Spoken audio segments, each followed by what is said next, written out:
弟兄姊妹平安，今天是2023年的6月23号。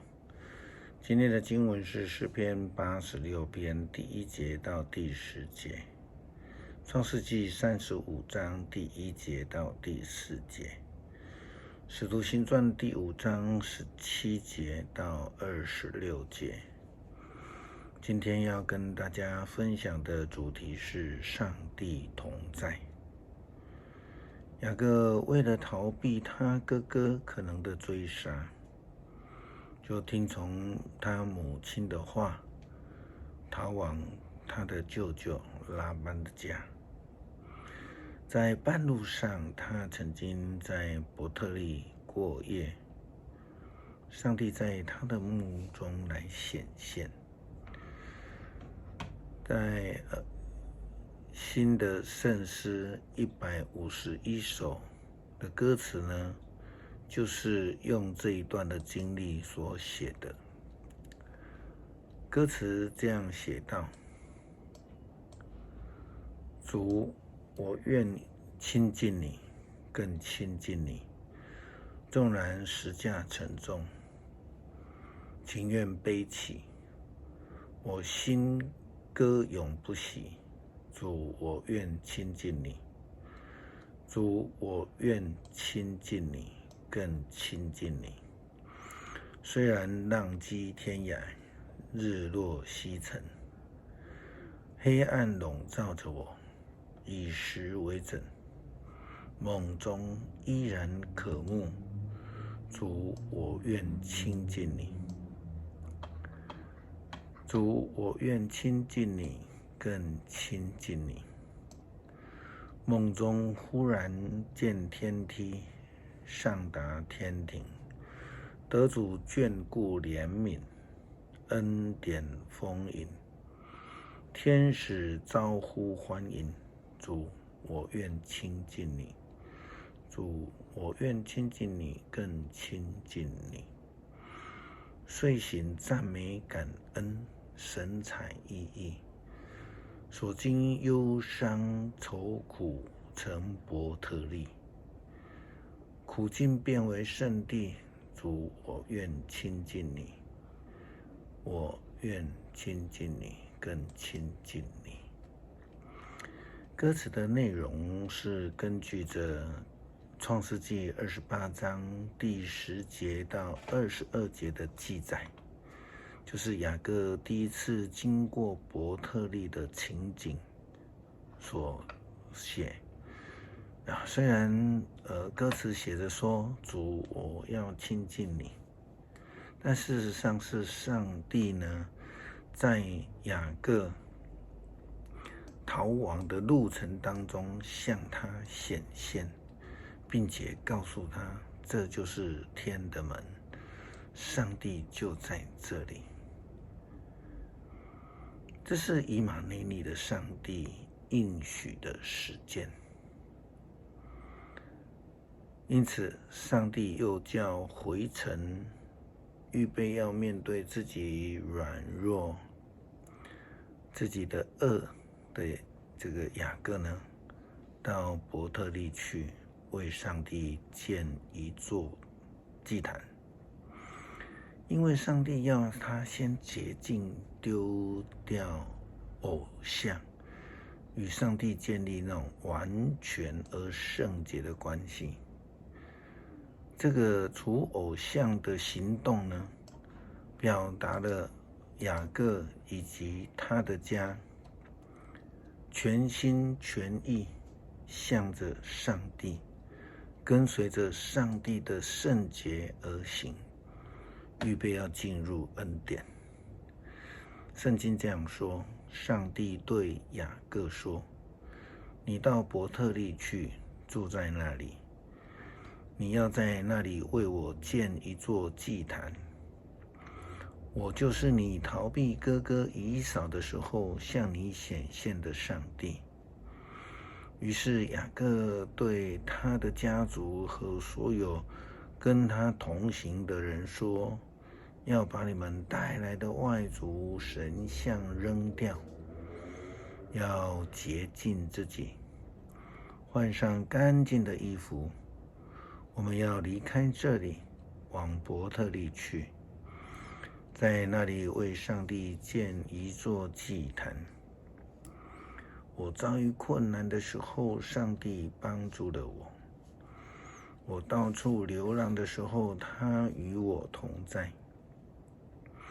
于是他们把所有的外族神像和所戴的耳环都交给了雅各。雅各把这些东西都埋在事件附近的橡树下。雅各非常明白，上帝是与他同在的上帝，是帮助他的上帝。特别是在他到处流浪的时候，上帝自己就出现了。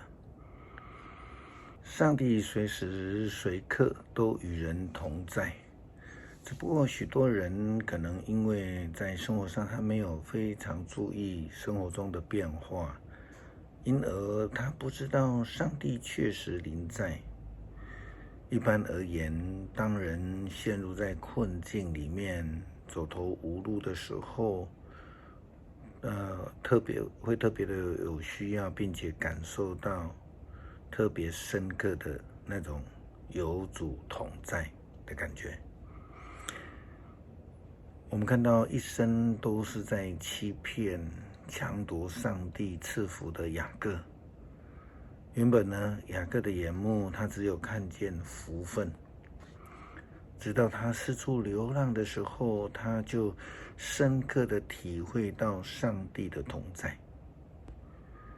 初代教会的使徒们面对着来自罗马政府的压迫，特别面对自己人犹太人祭司们所带领的这些团队的逼迫，遭受困难的时候更大。但是呢，此时此刻，上帝并没有离开他们，反而是与他们同在的。使徒行传第5章17节到26节记载了一段非常离奇的恩典。大祭司和他的党羽，就是当地的撒都该人，对使徒非常的嫉妒，因此决定采取行动。他们下手逮捕使徒，把他们囚禁在拘留所里。但是当夜，主的天使打开监门，把使徒领了出来，对他们说：你们去站在圣殿里，向人民宣讲有关这生命的道理。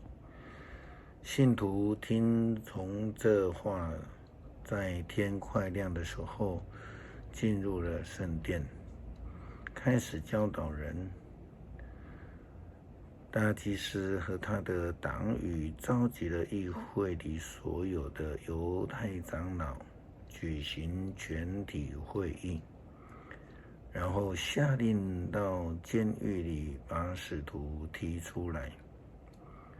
但是警卫到达的时候，发现使徒们不在监狱里，就回到议会报告说：我们到了监狱，看见监牢的门牢牢地锁住，狱警都守在门外。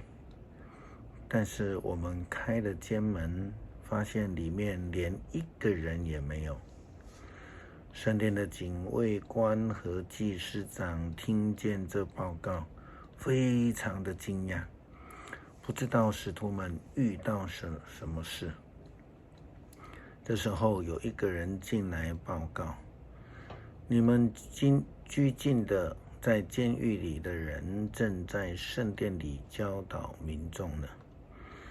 于是那警卫官带领着侍从去把使徒带来，但没有使用暴力，因为怕被群众用石头打。